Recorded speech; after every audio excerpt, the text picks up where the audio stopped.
이 시간은 지난 시간에 이어서 요한계시록에서 하나님께서 말씀하시는 7가지 복에 대해서 두 번째 시간으로 말씀을 산거하도록 하겠습니다.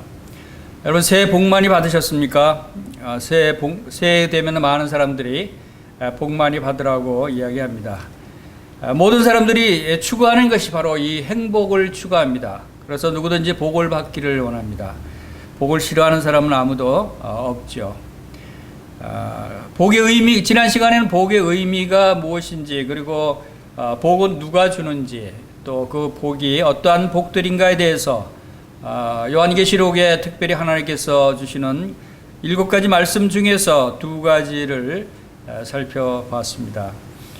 복의 의미는 어떤 것이 있는지, 여러분 그 복을 받는다고 복을 받으라고 말하면서 또 어떤 복을 여러분들이 받기를 원하시는지 모르겠습니다. 이 세상 많은 사람들이 눈에 보이는 물질적인 그러한 복을 추구하는 그러한 사람들이 많이 있는 것을 보게 됩니다.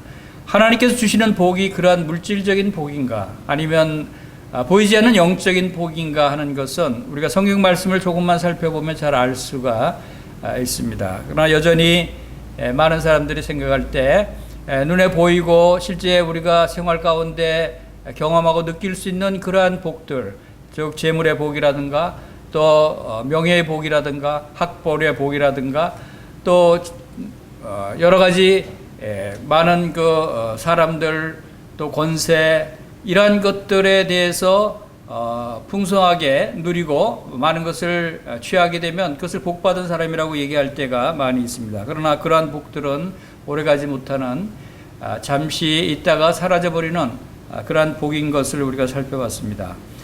진정한 복은 무엇인가에 대해서는 우리는 성경책을 통해서 찾아볼 수가 있습니다. 지난번에 말씀드린 대로 복이라고 하는 한문의 그 복복자의 의미만 여러분들이 잘 안다면 진정한 복이 무엇인가를 알 수 있을 것입니다. 복복자는 바로 하나님께서 주신 동산에 있는 사람이 복된 사람이다 하는 그런 뜻을 이 복복자가 담고 있다고 말씀을 드렸습니다. 즉 다시 말해서 이것은 시편 84편 4절에 말씀하신 대로 주의 집에 사는 자들은 복이 있나니 그들이 항상 주를 찬송하리이다 라고 하신 말씀대로 주의 집, 하나님의 집에 사는 사람이 복이 있다. 즉 복은 하나님의 집에 있을 때 얻게 된다. 복은 누가 주는가 하면 바로 하나님이 주시는 것이 복이다 하는 것입니다. 그것은 복이라는 단어 자체가, 마카리오스라는 그 단어 자체가 의미하는 바대로 바로 이 복은 인간이 찾아서 누릴 수 있는 복이 아닙니다. 그것은 이 복은 원래 원어에 사용된 대로 시적인 언어로 사용됐을 때 신들의 행복이라는 그런 의미로 이 복을 사용했습니다. 즉 신들이 누릴 수 있는 그러한 것들이 복이라는 것입니다.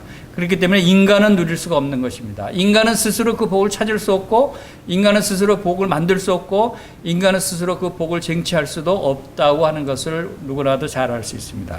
그래서 바로 복을 빌고 복을 달라고 합니다. 누구에게 빌죠? 바로 신에게. 그래서 많은 사람들이 신을 찾고 신에게 복을 달라고 간구합니다. 그러나 진정한 신은 누굽니까? 유일한 신은 누굽니까? 진정한 신은 바로 하나님, 여호와 하나님이시다는 사실을 우리는 알아야 되는 것입니다. 이 성경은 바로 이 하나님에 대해서, 하나님께서 우리에게 주시는 복에 대한 말씀입니다. 이 성경은 처음 하나님이 인간을 창조하시고 나서부터 바로 복을 주시다라고 하는 말씀부터 시작을 합니다. 인간에게 복을 주시되 생육하고 번성하고 땅에 충만하라라고 하나님께서 최초로 인간을 지으시고 나서 하신 첫 번째 말씀이 복을 주셨다고 하는 말씀이 시작이 됩니다. 그리고 또 우리가 잘 아는 대로 예수님께서 이 땅에 오셨습니다. 예수님께서 이 땅에 왜 오셨습니까? 예수님께서 이 땅에 오셔서 무엇을 주시고자 하셨습니까? 예수님께서 이 땅에 오셔서 하신 첫 번째 설교가 바로 우리는 산상수훈, 마태복음 5장의 산상수훈의 설교라고 우리가 알고 있습니다. 첫 번째 설교가 무엇이냐면 우리에게 8가지나 되는 많은 복을 주시겠다고 하시는, 복을 누리는 자들에 대해서 말씀하셨습니다. 이와 같이 하나님과 예수 그리스도는 우리에게 많은 복을 주시기를 원하시고 그 복을 받기를 원하신 것을 보게 됩니다. 그런데 인간은 그 복을 받을 수 없는 자로 이게 타락한 상태로 이 하나님이 주신 최초 에덴 동산에 주신 하나님의 그 복을 차버리고 에덴 동산에서부터 추방돼서 이제 복을 잃게 되는 과정들, 그리고 그 후에 인간이 어떻게 하면 하나님의 그 복을 다시 찾을 수 있는지, 어떻게 하면 하나님의 그 복을 누릴 수 있는지, 하나님께서 어떤 방법으로 우리에게 이 하나님이 계획하신 우리 사람에게 주시는 그 복을 얻을 수 있는가에 대해서 기록한 것이 바로 이 성경책이라는 것입니다. 그래서 이 성경책의 많은 말씀들은 바로 우리가 궁극적으로 하나님으로부터 오는 그러한 복을 찾고 그 복을 누리기 위해서 어떻게 해야 하는가에 대한 내용들이 많이 기록되어 있는 것이다 라고 하는 것을 우리가 살펴보았습니다. 그래서 그 중에 지난 시간에 전부 7가지 복에 대한 말씀을 우리가 찾아서 읽어봤고, 그 중에 2가지 복에 대해서 우리가 살펴봤습니다. 그 첫 번째 복이 계시록 1장 3절에서 이 예언의 말씀을 읽는 자와 듣는 자와 그 가운데 기록한 것을 지키는 자는 복이 있나니 때가 가까움이라 하는 말씀을 살펴봤습니다. 그것은 곧 이 하나님께서 기록하신 이 요한계시록 이 말씀, 이 계시의 말씀이 얼마나 중요한가 하면 이 말씀을 읽고 듣고 여기 기록된 것대로 지키는 자가 복이 있다고 선포를 하시는 것입니다. 이 요한계시록을 여러분들이 읽어보시기 바랍니다. 요한계시록을 여러분이 들으시길 바랍니다. 이 요한계시록에 기록되어 있는 이 말씀들을 여러분들이 순종하시기를 바랍니다. 그럼 여러분이 복이 있는 자들입니다. 이것을 주님께서 처음부터 선포하셨다는 것을 살펴봤습니다. 2번째 복은 계시록 14장 13절에서 주님께서 말씀하신 것을 우리가 살펴봤습니다. 또 내가 들으니 하늘에서 음성이 나서 이르되 기록하라. 지금 이후로 주 안에서 죽는 자들이 복이 있도다 라고 하셨습니다. 주 안에서 죽는 자들이 복이 있다라고 하는 말씀을 2번째 복으로 우리가 살펴봤습니다. 성도의 죽음은 바로 복된 죽음이라는 것입니다. 그것은 곧 무엇을 말씀하고 있냐면 이 세상에서 누릴 수 있는 복은 하나님께로부터 오는 복이 아니고, 이 세상의 복은 우리가 추구할 복이 아니고, 이 세상에서는 우리가 진정한 행복을 찾을 수 없다고 하는 선포인 것입니다. 그래서 죽는 자가 복이 있는 것입니다. 이 세상에서 아무리 여러분들이 많은 복이라고 생각되는 것들을 누린다고 합시다. 여러분의 재물을 많이 누린다고 하십시다. 여러분 건강을 누린다고 하십시다. 여러분 많은 것들을 명예를 얻고 많은 권세를 잡고 많은 사람들로부터 추앙을 받는 그러한 위치에 있다고 할지라도 그것이 복이 아니라는 것입니다. 왜냐하면 그것은 잠깐 후면 사라져버릴 것들, 안개에 사라진 같이 사라져버릴, 죽으면 모든 것이 다 끝나고 죽음 후에는 불행이 기다리고 있다는 것입니다. 하나님의 심판이 기다리고 있다 하는 것을 깨달으라고 하는 것입니다. 그래서 모든 사람이 죽지 않을 수 없습니다. 모든 사람이 다 죽는 것은 하나님이 정하신 것이라고 말씀하셨어요. 누구든지 죽을 수밖에 없는 그러한 운명을 타고났습니다. 우리 인간은 다 죽습니다. 그런데 어떤 사람이 복된 죽음을 맞이할 수 있느냐? 주 안에서 죽는 자들이 복이 있도다라고 말씀하신 것은 바로 하나님 안에서 죽는 자, 예수 그리스도 안에서 죽는 자들은 복이 있다라고 말씀을 하신 것입니다. 예수 그리스도 안에서 죽기 위해서는 어떻게 해야 된다고 그랬죠? 예수 그리스도를 믿고 예수 그리스도 안에 살아야 하는 것입니다. 예수 그리스도 안에 사는 자가 예수 그리스도 안에서 죽을 수 있는 것입니다. 그래서 이 죽음의 문제는 바로 우리가 진정한 복이 무엇인가를 말씀해 주고 있다 하는 것입니다. 여러분 죽는 것이 참으로 존귀한 것이라고 말씀을 하고 있는 것입니다. 그래서 오늘은 이제 세 번째 요한계시록 16장 15절 말씀을 찾아보겠습니다. 세 번째 복에 대해서 말씀을 찾아보겠습니다. 요한계시록 16장 15절 말씀, 성경 말씀을 함께 읽어보겠습니다. 시작. 보라, 내가 도둑같이 어리니 누구든지 깨어 자기 옷을 지켜 벌거벗고 다니지 아니하며 자기의 부끄러움을 보이지 아니하는 자는 복이 있도다 라고 하십니다. 자, 여기서 첫 번째 말씀하시는 것은 보라, 내가 도둑같이 오리니, 이게 누가 도둑같이 온다고 말씀하십니까? 여기서 내가는 바로 예수 그리스도입니다. 예수님이 재림하실 것을 말씀하고 있습니다. 예수님이 재림할 것을, 이 보라 하는 것은 정신 차리고 잘 들어라, 잘 생각해라, 잊어버리지 마라. 지금 우리에게 예수님이 오시는 것을 지금 보라고 하는 것이 아닙니다. 우리의 주의를 기울이라고 말씀하시는 겁니다. 우리가 주목하여 이 말씀을 보라는 것입니다. 주목해서 이 일을 생각하라는 것입니다. 바로 예수님이 오신다는 것입니다. 예수님이 오시는데 도둑같이 오신다는 것입니다. 예수님이 도둑같이 오신다는 것은 무엇을 훔치러 오신다는 의미가 아닙니다.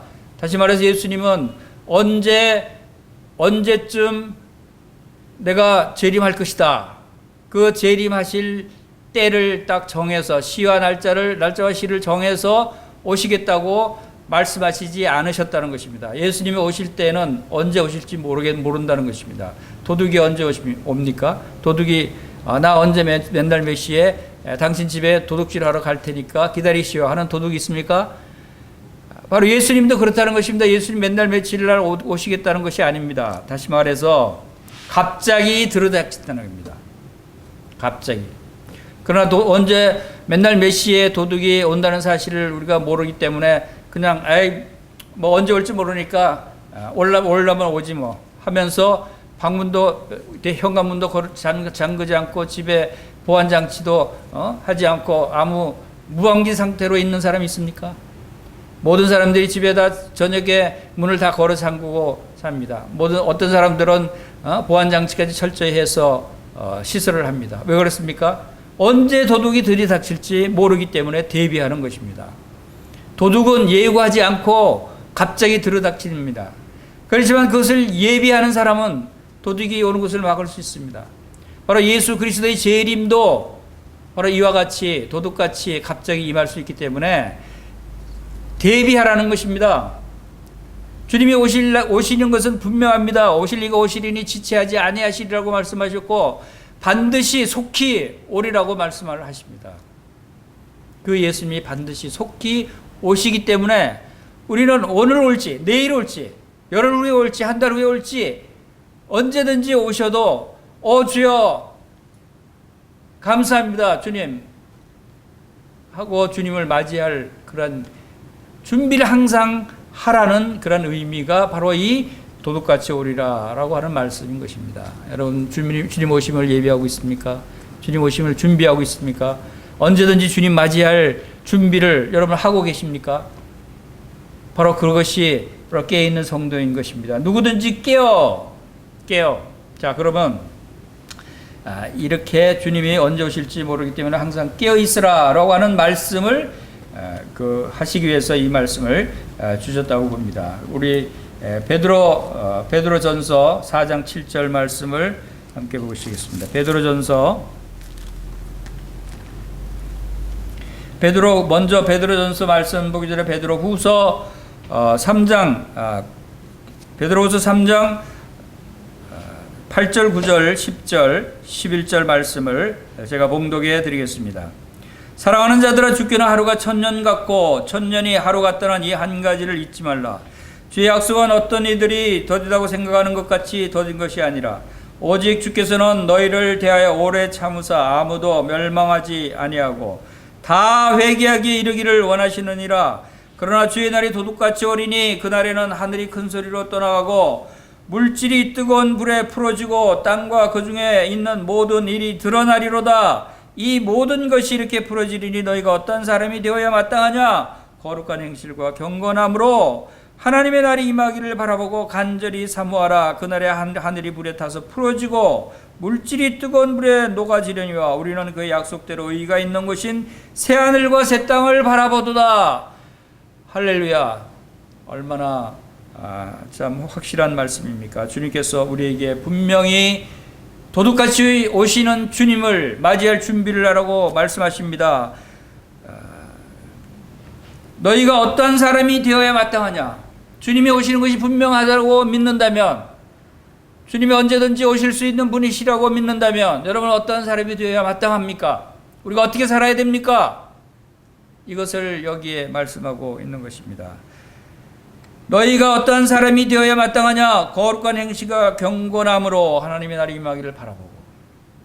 여기서 거룩한 행실과 경건함으로 주님의 오심을 기다리고 바라보고 살아가야 할 것을 또 간절히 사모하라고 말씀하고 있는 것이 아닙니까? 오늘날은 참으로 주님 오실 때가 가까이 왔다고 하는 것을 우리가 실감하는 날들이 아닙니까? 그동안 많은 종말의 징조들에 대해서 많은 말씀들이 선포되었고, 또 실제로 우리가 많은 전쟁과 지진과 기근과 전염병 같은 것들을 우리가 겪으면서 주님 오실 때가 가까이 왔다고 하는 사실을 실감하고 살고 왔습니다. 그러나 요즘처럼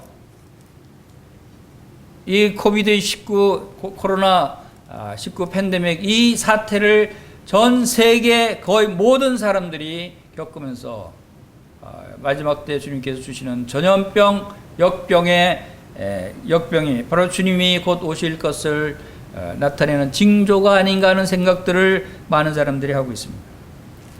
자, 이런 때 우리가 어떠한 생활을 해야 마땅하냐? 누구든지 깨어 자기 옷을 지켜 벌거벗고 다니지 아니하며 자기의 부끄러움을 보이지 아니하는 자는 복이 있도다.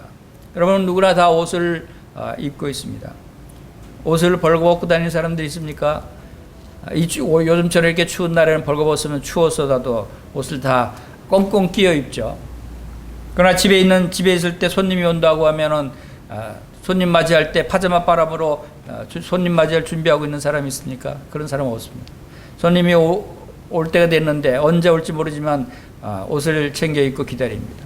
바로 영적으로 우리가 주님을 맞이하는 것도 우리의 영적인 옷을 입고 있어야 한다는 것입니다. 이 부끄러운 것, 더러운 것, 이런 것들은 우리의 죄악을 나타내는 것이고, 우리의 허물들, 불법들, 죄악들이 우리 안에 있다면, 여러분, 우리는 이런 것들을 다 가릴 수 있는 옷이 있어야 합니다. 그것이 바로 구원의 옷이고, 그것이 예수 그리스도의 옷이고, 정결한 옷이라는 것입니다. 그것이 의의 겉옷이고, 세마포 옷이고, 신부의 드레스고 하는 이런 아름다운 우리의 모든 허물과 죄악들, 더러운 것들을 가려주는 그 옷, 그것은 예수 그리스도께서 우리에게 입혀주시는 옷이라는 것입니다. 이것을 입고 있으라는 것입니다. 그리고 그것은 곧 다시 거룩한 행실과 경건함으로 주님을 기다리는 그러한 자세가 필요하다는 것을 우리에게 말씀해 주고 있습니다. 여러분, 마땅히 우리가 주님 오실 때가 가까운 이때 어떠한 사람이 되어야 하는가에 대해서 우리 스스로 생각해 보고 이 말씀대로 순종하시는 저와 성도님들이 되시기를 간절히 바라는 것입니다. 이제 네 번째 다음 복에 대해서 살펴보겠습니다. 계시록 19장 9절 말씀을 함께 보시겠습니다. 계시록 19장 9절이 이제 네 번째 복에 대해서 말씀하십니다. 천사가 내게 말하기를 기록하라. 어린 양의 혼인 잔치에 청함을 받은 자들은 복이 있도다 하고 또 내게 말하되 이것은 하나님의 참되신 말씀이라 하기로 라고 기록하고 있습니다. 어린 양의 혼인잔치에 청함을 받은 자들이 복이 있다라고 말씀하십니다. 여러분들은 어린 양의 혼인잔치에 청함을 받았습니까? 어린 양은 누굽니까? 우리가 잘 아는 대로 어린 양은 바로 우리를 위해서 희생제물, 어린 양 같은 희생제물이 되신 유월절 어린 양이 되신 바로 예수 그리스도를 의미합니다. 이 요한계시록에는 이 어린 양이 예수 그리스도를 어린 양으로 표현한 것이 많이 나옵니다. 왜 요한계시록에 특별히 어린 양이라는 표현이 많이 나옵니까? 그것은 바로 예수 그리스도께서 우리의 모든 죄를 다 어린 양의 피를 흘린 것처럼 피를 흘리셔서 우리를 다 죄사함을 받게 하시고 우리를 구원해 주신 바로 우리의 구세주이시다는 사실을 강조하는 것입니다. 그 예수 그리스도께서 우리와 우리 이 세상 모든 사람들의 죄를 다 십자가에서 담당해 주고 용서해 주셨는데도 불구하고 그분을 믿지 않고 오히려 짐승 적그리스도 사단을 쫓아 그 우상에게 경배하는 대환란 시대의 그러한 사람들에게 경고하는 그런 것이 그 의미를 나타내고 있는 것입니다. 바로 이미 다 모든 일들을 다 용서하시고 구원의 길을 보여주셨는데도 불구하고 거부한 자들, 그런 자들에게는 심판이 임한다는 것입니다. 어린 양의 혼인잔치, 이 혼인잔치는 바로 예수 그리스도의 신부와 예수 그리스도가 결혼하는 것을 의미합니다. 그런데 여기서는 여러분 혼인잔치에 청함받은 자들을 여기서는 말씀하고 있습니다. 혼인잔치. 혼인잔치와 혼인예식과 구별할 수 있어야 됩니다. 여기서는 혼인예식이 아니라 혼인예식에 청함받은 자들이라는 뜻이 아닙니다. 원어상에도 분명히 여기는 이제 만찬, 여기 이 잔치라는 그 표현이 만찬, 중요한 식사, 연회 이런 의미를 갖고 있습니다. 결혼 연회, 결혼 만찬에 초대받은 자들을 얘기하고 있습니다. 그러면 결혼식의 신부는 누구입니까? 지금 여기서는 신부를 얘기하는 것이 아닙니다. 자, 우리가 여기서 이 놀라운 비밀의 말씀을 우리가 알 수가 있는데, 결혼 예식은 신부랑하고, 그다음에 결혼 잔치, 피로연이죠. 피로연은 많은 하객들과 함께 합니다. 피로연을 할 때는 많은 하객들이 꼭 있어야 됩니다. 그러나 결혼 예식에는 신부가 꼭 있어야 됩니다. 근데 여기서 말씀하고 있는 것은 결혼 예식의 신부를 말씀하고 있는 것은 아니다라고 하는 사실 우리가 분명히 기억해야 됩니다. 자, 그것을 우리가 요한계시록의 19장 말씀을 보면 지금 이 말씀 바로 전에 어떤 말씀이 있었는가 하는 것을 우리가 살펴보면, 요한계시록 19장 6절 보겠습니다. 또 내가 들으니 허다한 무리의 음성과 또 같고 많은 물소리와도 같고 큰 우레소리와도 같은 소리로 이르되 할렐루야, 주 우리 하나님 곧 전능하신 이가 통치하시도다. 우리가 즐거워하고 크게 기뻐하며 그에게 영광을 돌리세. 어린 양의 혼인 기약이 이르렀고 그의 아내가 자신을 준비하였으므로 그에게 빛나고 깨끗한 세마포 옷을 입도록 허락하셨으니 이 세마포 옷은 성도들의 옳은 행실이로다 하더라. 그리고 나서 천사가 내게 말하기를 기록하라. 어린 양의 혼인 잔치에 청함을 받은 자들은 복이 있도다 라고 말씀하신 것입니다. 우리가 여기서 6절, 7절, 8절에서는 혼인 예식에 대해서 말씀하고 있고, 이 자리에는 신부가 등장하는 것입니다. 그리고 9절에서는 어린 양의 혼인 잔치를 얘기하면서 청함을 받은 자, 즉 피로연에 초대받은 하객들을 의미하는 것입니다. 그러면 여기 왜 하필 여기는 이 요한계시록 19장 9절에서는 이 피로연에 초대받은 하객들이 복이 있다라고 말했을까요? 신부가 복이 있습니까? 하객들이 복이 있습니까? 우리가 여기서 둘 다 복이 있는 자들입니다. 그러나 신부와 하객과의 차이는 분명히 다릅니다. 신부가 더 복된 자입니다. 여러분, 신부가 되길 원하십니까? 이 하객이 되길 원하십니까? 자, 여기서 우리가 이 요한계시록을 살펴볼 때 이 비밀의 말씀을 깨닫지 못하는 사람들이 있어요. 아직도 교회가 이 요한계시록의 대환란 기간을 통과해서 이러한 과정을 겪는다고 생각하는 사람들이 있습니다. 그러나 우리가 그렇게 생각되면 분명히 여기에는 교회가 하객으로 등장할 수도 있어요. 그러나 그것은 아니라는 것입니다. 결혼 예식은 7절에 말씀하신 대로 그의 영광을 돌리세 어린 양의 혼인 기약이 이르렀고, 혼인 기약은 결혼 예식의 날짜가 도달했다는 것입니다. 결혼 예식을 하는 장면이 나오는 것입니다. 이것은 신부와 결혼하는 것이죠. 그래서 그 아내가 자신을 준비함으로 아내라고 표현되어 있습니다.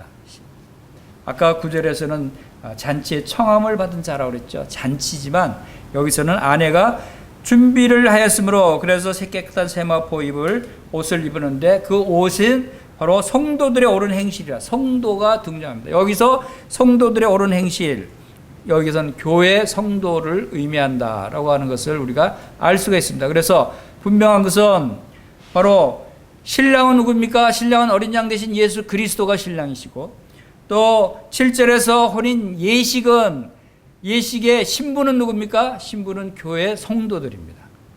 그리고 교회 성도들의 옷에 대해서, 드레스에 대해서 지금 언급하고 있는 것입니다. 그리고 혼인 잔치, 피로연에 초청받은 사람들은 누구냐? 이것이 중요합니다. 이것은 바로 요한계시록 대환란 기간 동안에 겪는 이스라엘 유대인들의 택함 받은 인침을 받은 자 14만 4천 명 그들과 그리고 또 이 가운데 이방인들 가운데 환난 기간 동안에 예수님을 믿고 구원받은 성도들 이들이 이 혼인 잔치에 초청을 받은 자들이라고 분별하는 것입니다. 이들은 신부들이 아니라는 것입니다. 자, 그다음에 계시록 20장 6절 말씀을 보겠습니다. 이제 다섯 번째 복에 대해서 나옵니다. 다섯 번째 복은 이 20장 6절 이 첫째 부활에 참여하는 자들은 복이 있고 거룩하도다. 둘째 사망이 그들을 다스리는 권세가 없고 도리어 그들이 하나님과 그리스도의 제사장이 되어 1000년 동안 그리스도와 더불어 왕노릇하리라 라고 하는 말씀이 이제 20장 6절에 나와 있습니다. 자, 여기서 우리는 중요한 사실을 보게 됩니다.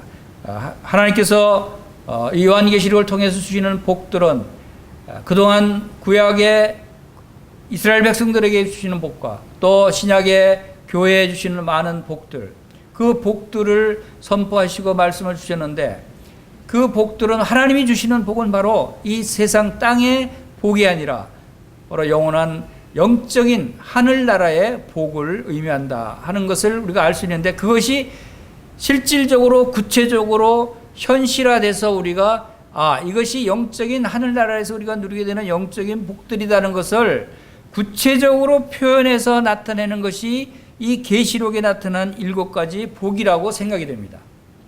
그래서 계시록에 나타나는 것은 특별히 계시록이 대환란 기간 동안에 말씀하시는 이 말씀들이 이 세상에 복을 얻을 수 있는 것이 아니라는 것을 우리가 잘 알 수 있습니다. 이때 당시는 많은 핍박과 환란 가운데 오히려 이 세상에서는 전혀 복을 받지 못하고 고통 가운데 살아야만 하는 이 믿는 성도들과 유대인들 이들에게 복이 있다고 말씀하시는 것은 이들이 소망할 수 있는 것은 이 땅에서는 아무것도 없는 거예요. 오직 죽어서 하늘나라에서 하나님께서 주시는 그 복, 또 살아서 천년왕국에 들어가서 누리게 될 그리스도와 함께 누리게 될 그 복, 그 복을 말하고 있다 하는 것을 알 수 있습니다. 그리고 그 중에 여기서 또 첫째 부활에 참여하는 자들이 복이 있다라고 말씀하신 것을 우리가 살펴보기를 원합니다. 첫째 부활, 여러분 첫째 부활이 언제 부활이 첫째 부활입니까? 그럼 첫째 부활이 있으면 둘째 부활도 있다고 하는 것을 우리가 생각할 수 있겠죠. 여러분들은 첫째 부활에 참여하는 자들인지 아니면 둘째 부활에 참여할 자들인지를 여러분 분명히 알고 있어야 합니다. 이것은 매우 중요한 것입니다. 그래서 우리가 성경을 찾아봤을 때 이 첫째 부활이라고 하는 것은 몇 가지 첫째 부활에 참여하는 자들이 나타납니다. 첫째 부활은 가장 먼저 첫 열매가 되신 예수 그리스도의 부활을 의미합니다. 예수 그리스도께서 십자가에 죽으셨습니다. 우리의 모든 사람들의 죄를 담당하시고 십자가에 죽으신 그분이 죽은 자 가운데 사흘 만에 부활하셨어요. 부활이라는 것은 있는 것입니다. 부활은 사실입니다. 예수 그리스도 하나님만이 이 부활 생명을 주실 수 있는 분이십니다. 친히 예수님이 바로 죽으셨다가 살아나신 그 사건이 역사적인 사실로 남아있는 것입니다. 그것이 고린도전서 5장 23절에 나타내는 예수님의 부활이 해당되고 또 그때 예수님이 부활하실 때 놀라운 일들이 일어납니다. 그것은 예수님이 죽음 후에 무덤에서 성도들이 함께 부활됐다고 하는 그 기록들을 보게 됩니다. 구약의 성도들이 함께 예수님과 함께 일어났다고 하는 것을 우리가 봤을 때 이들도 첫 번째 부활에 해당되는 사람들이고 그 다음에 교회의 부활을 말씀하시는 것이 데살로니가전서 4장 16절부터 말씀하신 내용대로 주께서 호령과 천사장의 소리와 하나님의 나팔로 하늘로부터 강림하시리니 이제 우리 살아남은 자도 공중으로 끌어올려 주님을 영접하리라 라고 하면서 먼저 살아있는 사람들이 공중으로 끌어올려 주님을 영접하기 그 전에 죽은 자들이 먼저 일어나고 하는 말씀이 있습니다. 죽은 자들이 먼저 부활한다는 것입니다. 이것이 첫 번째 부활입니다. 그리고 살아있는 자들이 휴거가 되는 것입니다. 여러분 주님 오실 때까지 여러분들이 살지 못하고 이제 죽을 수 있습니다. 주님 오시기 전에 죽을 수 있습니다. 주님께서 곧 오시면 여러분 주님 공중재림 하실 때까지 여러분들이 살아있다면 산채로 들림을 받는 것입니다. 그것도 부활되는 것입니다. 그리고 그 이전에 죽는 성도들이 많이 있습니다. 그동안 수많은 성도들이 무덤에 있습니다. 그 성도들이 주님이 공중 재림할 때 무덤에서 다 일어나 부활될 것입니다. 그 부활이, 이러한 부활들이 지금까지 말씀드린 이 부활이 첫 번째 부활에 해당되는 것입니다. 이 첫 번째 부활에 참여하는 자는 복이 있고 거룩하다는 의미를 말씀하고 있는 것입니다. 왜 복이 있습니까? 이 첫 번째 부활에 참여하는, 부활되는 사람들은 이제 그 다음에 나오는 둘째 사망이 그들을 다스릴 권세가 없다는 것입니다. 둘째 사망이 무서운 것입니다. 우리가 이 세상에 살다 죽으면 첫째 사망이라고 합니다. 그 다음에 사람이 죽으면 첫째 사망당해서 이제 무덤에 묻히고 불신자들은 지옥의 음부에 떨어집니다. 그리고 살아있는 자들은 주님 낙원에 가게 되죠.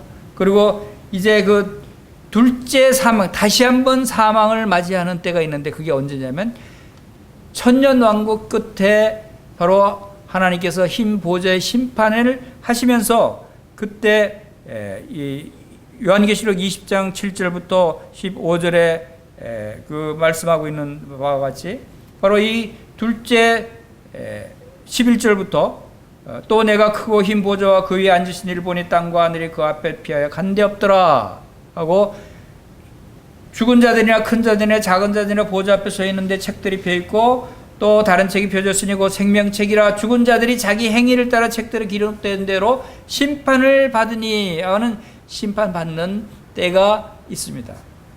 이때 다시 그동안 첫 번째 부활에 참여하지 못한 사람들이 두 번째 부활됩니다. 그게 바로 이 천년왕국 끝 무렵에 바로 흰 보좌의 심판이 있을 때 모든 불신자들이 지옥에서 다시 부활돼서 나오게 되고 무저갱에 있던 사탄과 마귀들 그 무리들도 다시 부활돼서 끌어올려지게 돼서 전부 백보좌의 심판에서 심판을 받고 이제 다시 지옥 영원한 게hen나 지옥 불못에 던져지는 사망, 진정한 영원한 사망을 당하게 된다는 것입니다. 그것이 둘째 사망입니다.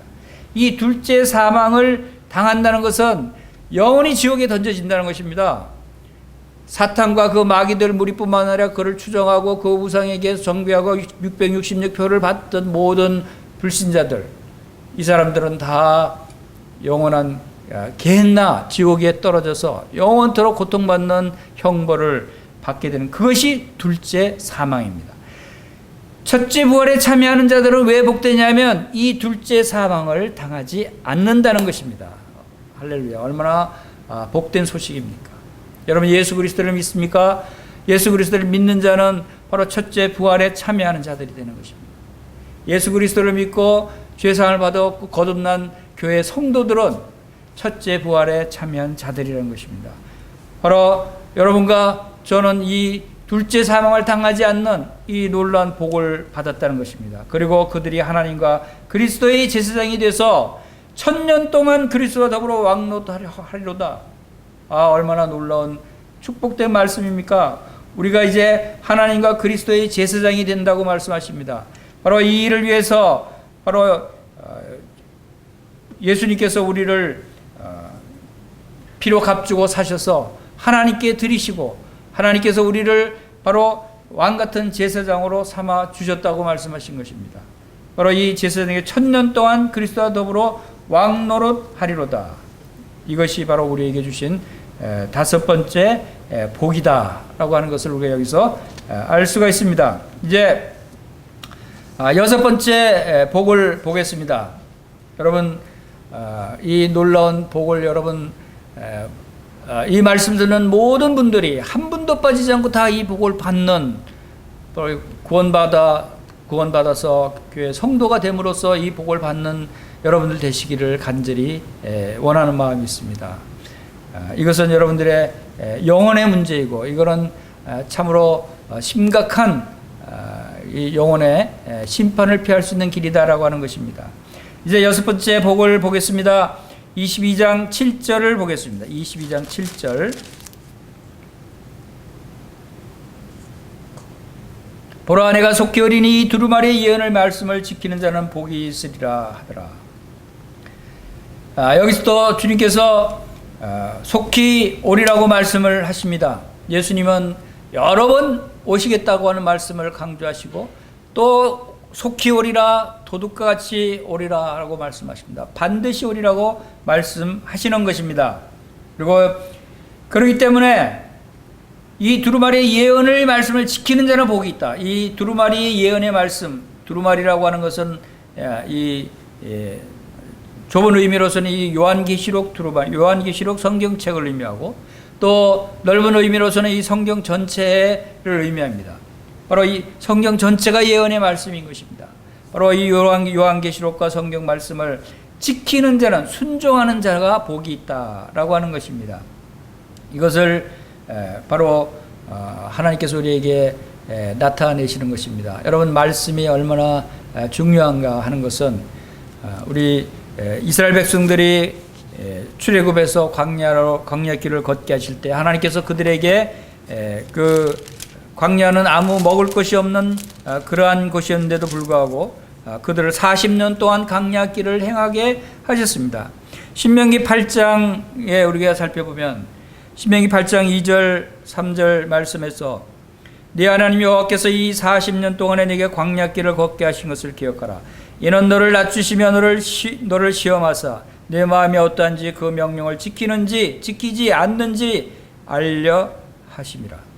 너를 낮추시며 너를 줄이게 하시며 또 너도 알지 못하며 내 조상들도 알지 못하던 만나를 내게 먹이신 것은 사람이 떡으로만 사는 것이 아니요 여호와의 입에서 나오는 모든 말씀으로 사는 줄을 네가 알게 하려 하심이니라 하였습니다.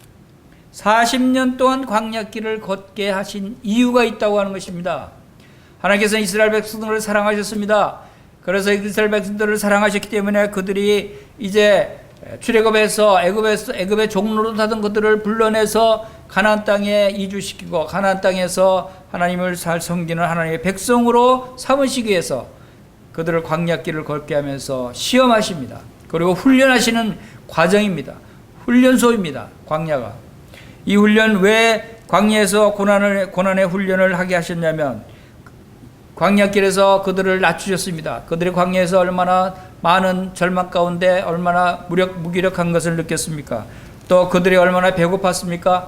광야에 무슨 곡식이 있습니까? 먹을 것이 있습니까? 또 그들이 뭐 마실 물이 있었습니까?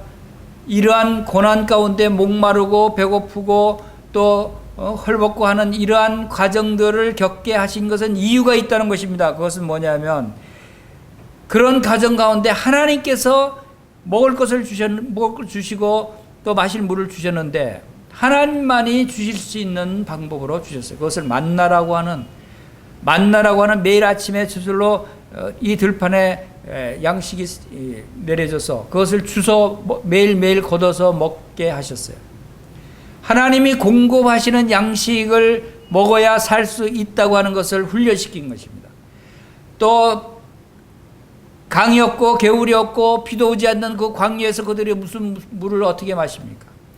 하나님께서 공급하시는 물만을 마실 수밖에 없는 하나님의 백성들이라는 것을 알게 하기 위해서 바위 속에서 물이 나오게 하고 하나님께서 물을 주셨어요.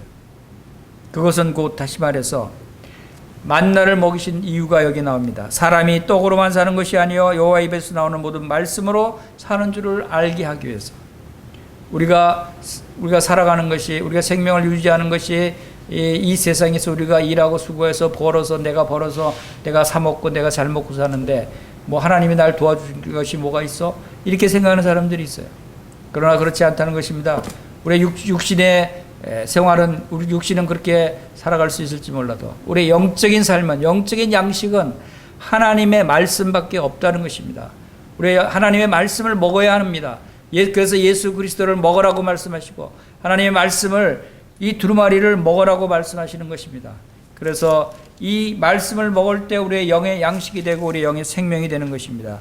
그리고 16절을 보겠습니다. 네 조상들도 알지 못하던 만나를 광야에서 내게 먹이셨나니 이는 다 너를 낮추시며 너를 시험하사 마침내 내게 복을 주려 하시면느니라. 하나님께서는 계획하셨어요. 이들을 훈련시켜서 그들이 만나를 먹이신 것은 너를 낮추시며 시험하셔서 마침내 결국은 무엇을 하기 위해서? 너에게 복을 주게 하기 위해서. 하나님께서 우리를 고난 가운데 두게 하십니다. 하나님께서 우리를 훈련하실 때가 있습니다. 우리는 때로는 하나님의 뜻을 알지 못하고 하나님을 원망하기도 합니다. 왜 나에게 이런 고난을 주시는가?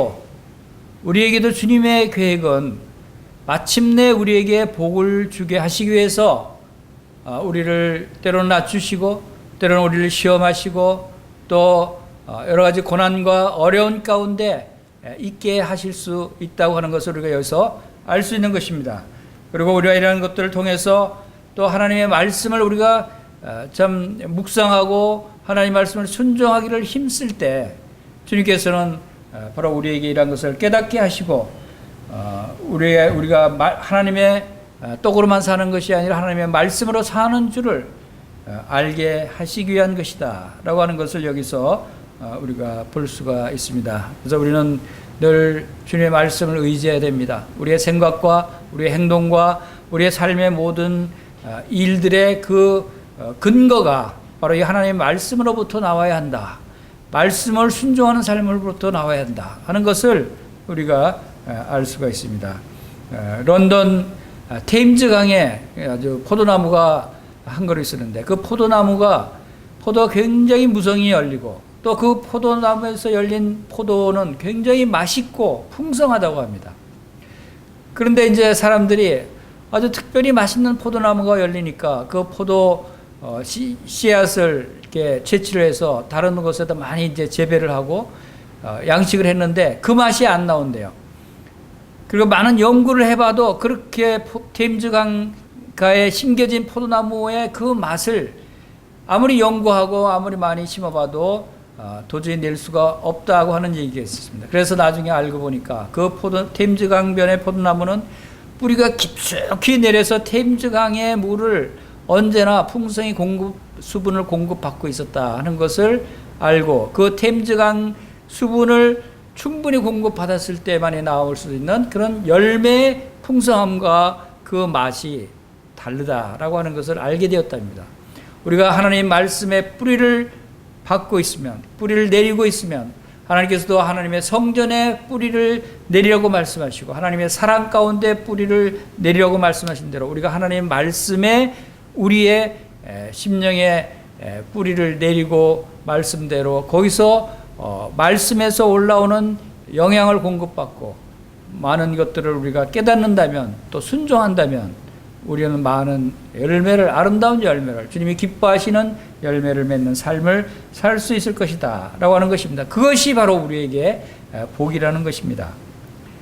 이제 그 마지막 7번째 복을 살펴보겠습니다. 이 복은 계시록 22장 14절에 나와 있는 복입니다. 제가 봉독해 드리겠습니다. 자기 두루마기를 빠는 자들은 복이 있으니 이는 그들이 생명나무에 나아가며 문들을 통하여 성에 들어갈 권세를 받으려 함이로다. 자, 여기서는 어떤 자가 복이 있다고 말씀하고 있느냐 하면 자기 두루마기를 빠는 자. 두루마기라고 하는 것은 이게 이제 옛날 그 표현이죠. 두루마기 그 옛날 그 겉옷 두루마기를 걸쳐 입는다. 그 겉옷을 얘기합니다. 이 겉옷은 언제 입는가 하면 바로 우리가 외출할 때 입게 되는 옷이 겉옷입니다. 이 겉옷을 빠는 자들은 여기다 빠는 자라고 하는 것은 바로 세탁, 이게 빨다 하는 그 폴리노라고 하는 헬라어도 하는데 씻다, 세탁하다 그런 의미를 갖고 있어요.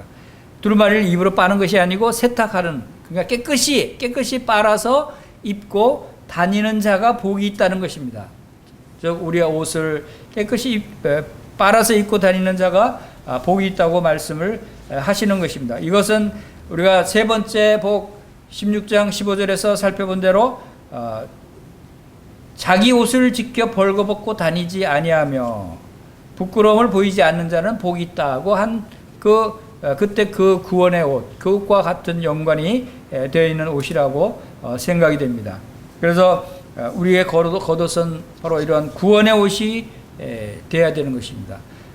구원의 옷을 우리가 구원의 옷을 입고 예수 그리스도의 성결한 옷을 입고 살아가는 성도들임에도 불구하고 우리가 더러움에 뒹굴고 이 옷을 씻지 않고 더럽히고 있다면 그것은 합당한 일이 아니라는 것입니다. 바로 우리가 어떤 옷을 입느냐에 따라서 우리의 신분이 달라지는 것입니다. 에덴 동산에서 아담과 하와가 최초로 죄를 범해 선악과를 따먹지 말라고 한 선악과를 따먹음으로써 죄를 짓게 됐을 때 그들이 한 행동이 무엇이었습니까? 그것은 부끄러움을 가리기 위해서 옷을 만들어 입었습니다. 그 옷이 어떤 옷이었습니까? 그것은 무화과 잎으로 만든, 나뭇잎으로 만든 옷을 지어서 자기의 부끄러운 것을 가리고 그리고 또 숨었어요. 하나님 보시기에 얼마나 부끄러운 것을 알게 됐습니다. 그것은 하나님의 말씀을 순종하지 않은 바로 죄를 지은 자의 그 부끄러운 모습을 그들이 스스로 깨닫게 된 것입니다. 그랬을 때 그 나뭇잎으로 만든 옷이 얼마나 그것들의 몸을 가려줄 수 있겠습니까? 며칠 가지 않아서 그 나뭇잎이 말라서 다 떨어질 것입니다. 부끄러움을 온전히 가릴 수가 없는 것이죠. 그러나 하나님께서는 그들에게 이 쉽게 떨어지지 않는 가죽옷을 지어 입히셨다라고 하는 것을 우리가 보게 됩니다. 이 가죽옷을 통해서 한 가죽옷을 만들기 위해서 한 짐승을 잡아서 짐승이 피를 흘려서 그 짐승의 피를 흘리고 짐승이 죽음으로 그것으로부터 나오는 그 가죽으로 우리가 우리의 죄와 허물들을 이렇게 가리고 덮을 수 있다라고 하는 것을 나타내주는 그러한 옷을 지어 입으셨어요. 그것이 바로 예수 그리스도께서 어린 양 되셔서 예수 그리스도의 죽음을 통해서 그 예수 그리스도의 피를 흘려서 우리의 모든 죄를 다 용서하시고 가려주심으로써 그 예수 그리스도의 겉옷으로 우리가 입어야 될 것에 대해서 말씀하고 있는 것입니다. 그리고 우리가 이제 예수 그리스도의 구원의 옷을 입고 다닙니다. 의의 겉옷을 입고 다닙니다. 이제 그러한 삶을 이제 성도로서의 삶을 살면서 우리가 죄를 짓고 타락하고 그 상태로 그냥 아무리 깨끗하고 좋은 옷을 의로운 옷을 입었다고 할지라도 그 상태로 진흙탕에 넘어지면 어떻게 됩니까? 그 상태로 이 오물통에 빠져버리면 어떻게 됩니까? 그 옷을 입고 계속 자랑스럽게 떳떳하게 다닐 수 있겠습니까? 그것은 부끄러운 것입니다. 그 상태로는 집에 들어갈 수가 없는 것입니다. 그 더러운 옷을 비록 더러운 것이 묻어 있는 것을 세탁을 해야 되겠죠. 빨아야 되겠죠. 바로 우리 성도들의 삶 가운데서도 이 세탁하는 일이 있어야 한다는 것입니다. 우리의 옷을 빠는 일이 있어야 하는 것입니다. 많은 사람들이 여기에서 오해할 수가 있어요. 잘못 분별할 수가 있어요. 구원받은 사람들이 무슨 한번 구원받았으면 됐지 뭐 세탁을 하고 그러냐. 그러나 구원받은 자가 죄를 짓지 않습니까? 구원받은 자가 타락하지 않습니까? 타락할 경우가 있습니다. 죄를 지을 때가 있어요. 그랬을 때 주님 앞에 부끄러워서 남께 나아가지 못할 때가 있는 것입니다. 그럴 때 그 옷을 세탁을 해야 되는데 어떻게 세탁하죠? 여러분 구원의 옷이 더러워졌어요. 구원받은 성도들에게 더러운 삶을 살고 타락했어요. 어떻게 그것을 다시 깨끗함을 받고 주님 앞에 부끄럽지 않은 모습으로 나올 수 있겠습니까? 우리 요한일서 말씀을 함께 보시겠습니다. 요한일서 말씀에 구원받은 성도들의 바로 그러한 죄사함에 대해서 성도들이 하나님 앞에 언제든지 나올 때 주님께서 우리의 죄를 용서하시는 그러한 말씀들을 우리가 살펴보면서 요한일서 1장 5절입니다. 우리가 그에게서 듣고 너에게 전한 소식은 이것이니 곧 하나님은 빛이시라 그에게는 어둠이 조금도 없으시다는 것이니라. 만일 우리가 하나님과 사귐이 있다 하고 어둠에 행하면 거짓말을 하고 진리를 행하지 아니함이거니와 그가 빛 가운데 계신 것 같이 우리도 빛 가운데 행하면 우리가 서로 사귐이 있고 그 아들 예수의 피가 우리를 모든 죄에서 깨끗하게 하실 것이요 만일 우리가 죄가 없다고 말하면 스스로 속이고 또 진리가 우리 속에 있지 아니할 것이요 만일 우리가 우리 죄를 자백하면 그는 미쁘시고 의로우사 우리 죄를 사하시며 우리를 모든 불의에서 깨끗하게 하실 것이요 만일 우리가 죄를 자백하면 그는 미쁘시고 의로우사 우리 죄를 사하시며 우리를 모든 불의에서 깨끗하게 하실 것이요. 이것이 중요한 말씀이죠. 이 9절 말씀이 그리고 10절에서는 만일 우리가 범죄하지 아니하였다 하면 하나님을 거짓말하는 이로 만드는 것이니 이는 또한 그 말씀이 우리 속에 있지 아니하니라. 이것은 바로 빛 가운데 거하는 예수 그리스도의 보혈을 통해서 죄사함을 받고 의롭다함을 얻은 거듭난 성도들이 겪게 되는 그러한 허물과 죄와 잘못들을 해결하는 방법에 대해서 말씀하고 있는 것입니다. 여러분, 성도들이 죄를 짓지 않는다고 하는 것은 잘못된 말입니다. 죄가 없다 하면, 범죄하지 아니했다면 하나님을 거짓말하는 자라고 했습니다. 여러분, 성도들도 죄가 있습니다. 예수님 영접하고 믿고 나서 짓게 되는 죄들이 있을 수 있습니다. 물론 죄를 짓지 말아야죠. 죄를 온전히 짓지 않게 우리가 힘써서 주님의 말씀을 순종해야 되지만, 그러나 우리의 육신이 연약함으로 우리의 그 마음이 원치 않되 우리의 육신이 연약했기 때문에 죄를 짓게 되는 경우들이 있다고 하는 것입니다. 그럴 때 우리는 하나님과의 교제가 이 사귐이 막힐 수가 있다고 하는 것입니다. 그러나 하나님은 빛이시라고 그랬습니다. 빛과 어둠이 함께 사귈 수가 없는 것입니다. 만일 우리가 하나님과 사귐이 있다고 어둠에 행하면 거짓말한다고 하는 것입니다. 이제 빛 가운데 다시 나오게 하기 위해서는 빛을 가리는 어둠, 즉 우리의 죄 이런 것들을 씻어야 합니다. 세탁을 해야 됩니다. 깨끗이 빨아야 그 더러운 옷을 입고 집에 들어갈 수 없는데, 그거 세탁해서 깨끗한 옷을 입고 아버지 집에 들어갈 수가 있지 않겠습니까? 그래서 9절 말씀을 다시 한번 읽겠습니다. 만일 우리가 우리 죄를 자백하면, 자, 그러한 상태에 있는 우리가 우리 죄를 자백하라고 말씀하십니다. 그리고 그는 미쁘시고 의로우사, 그는 신실하신 하나님이십니다. 바로 신실한 하나님께서는 의로우사 우리 죄를 용서하신다고 말씀하십니다. 우리를 모든 불의에서 깨끗하게 하신다고 말씀하고 있습니다. 그것은 그 죄를 왜 사해 주십니까?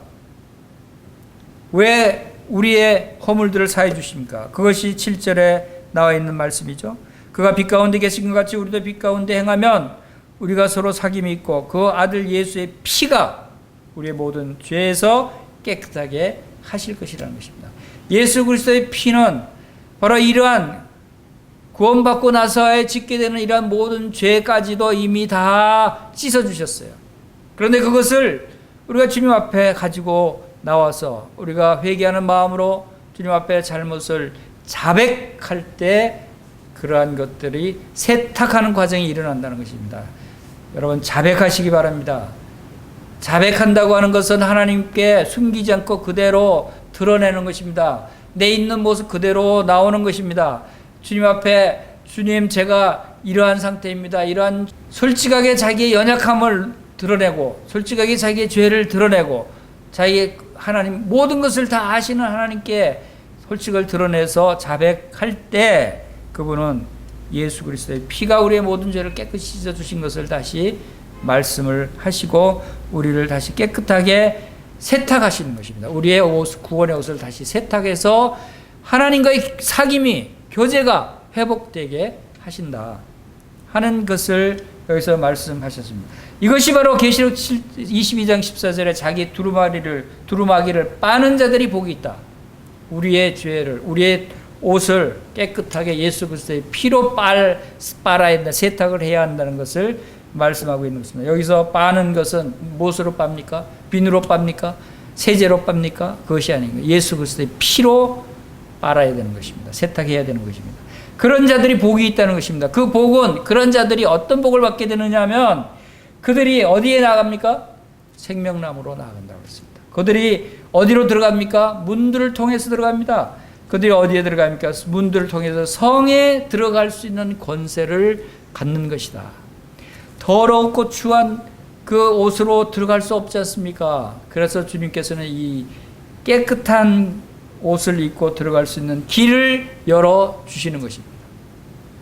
이 생명나무는 에덴 동산에서 있었지만 범죄함으로 더러운 그 아담과 하와에게는 접근 금지령이 내려지고 그 생명나무가 있는 에덴 동산에서 추방당했습니다. 그러나 이제 주님께서 우리의 모든 죄를 예수 그리스도께서 십자가에서 담당하심으로 이제 그 생명나무의 길, 나무께 가까이 나아갈 수 있는 길을 새롭고 산 길을 열어 주셨다고 하는 것입니다. 이 문들은 새 예루살렘 성의 문들입니다. 새 예루살렘 성은 큰 진주로 된 문이 12개가 있습니다. 그 진주로 된 12문으로 들어간 문들을 통해서 들어간다고 했습니다. 문들이 12개나 있습니다. 이 문들을 통해서 들어갈 수 있습니다. 이 성이 새 예루살렘 성입니다. 하나님이 거하시는 성입니다. 이 성에 담대히 들어갈 권세가 있다고 하는 것입니다. 누구를 의지하고 들어갑니까? 예수 그리스도의 보혈을 의지하고 예수 그리스도의 십자가의 보혈을 의지해서 들어갈 수 있는 권세를 받았다고 하는 것입니다. 여기서 권세라고 나왔다고 하는 것이 참 놀라운 말씀입니다. 우리는 바로 이러한 권세를 받았다고 하는 것입니다. 우리는 담대하게 당당하게 예수 그리스도를 의지하고 이 새 예루살렘 성에 진주문을 통과해서 들어갈 수 있다고 하는 것입니다. 그리고 그 안에 있는 생명나무에 가까이 가서 12달 매달 열리는 12가지 생명나무 과실을 먹을 수 있는 놀라운 복이 우리에게 약속되어 있다고 하는 사실을 여기서 우리가 알 수가 있습니다. 이렇게 해서 7가지 말씀을 복을 다 살펴봤습니다. 7가지 이 복들이 어떤 것들이 있었는가 하면 첫 번째 복은 바로 말씀을 순종하는 자에게 복이 있다고 하는 것입니다. 두 번째 복은 주 안에서 죽는 자들의 복이 있다고 하는 것입니다. 세 번째 복은 우리가 구원의 옷을 입었을 때 복이 있다고 하는 것입니다. 네 번째 복은 혼인 잔치에 참여하는 자들에게 복이 있다고 하는 것입니다. 거기에 덧붙여서 혼인 예식에 참여하는 신부가 더 복이 있다고 하는 사실을 우리가 기억해야 됩니다. 교회 성도들은 혼인 예식에 신부로 참여한다라고 하는 것입니다. 그러나 이스라엘 백성들과 또 환난기간 동안에 구원받은 성도들은 혼인 잔치 피로연에 초청받은 하객들이다라고 하는 사실을 우리가 여기서 알 수 있어야 하는 것입니다. 이것은 비밀이에요. 이것은 비밀로 감춰져 있는 놀라운 말씀이다 하는 것입니다. 그리고 다섯 번째는 첫째 부활에 참여하는 자들이 복이 있다고 말씀하셨습니다. 첫째 부활, 우리 여기 모든 분들은 다 첫째 부활에 참여하시는 분들이 돼서 이 놀라운 영생의 복을 누리시게 되기를 바랍니다. 그리고 여섯째 복은 바로 두루마리 예언의 말씀을 순종하는 자에게 복이 있다라고 말씀했습니다. 그리고 일곱째 복은 바로 이 구원의 옷 두루마기를 세탁하는 자는 복이 있다. 예수 그리스도의 피로 우리의 삶의 더러운 것들을 늘 자백함으로 씻어내고 세탁해서 바로 부끄러움 없이 거룩한 모습으로 예루살렘 성 진주문을 통과해서 바로 생명나무 과실을 먹을 수 있는 그러한 놀라운 영생 복락이 우리에게 주어졌다고 하는 사실을 여러분들이 믿고 하나님께 영광 돌리시기를 간절히 바라는 마음이 있습니다. 감사합니다.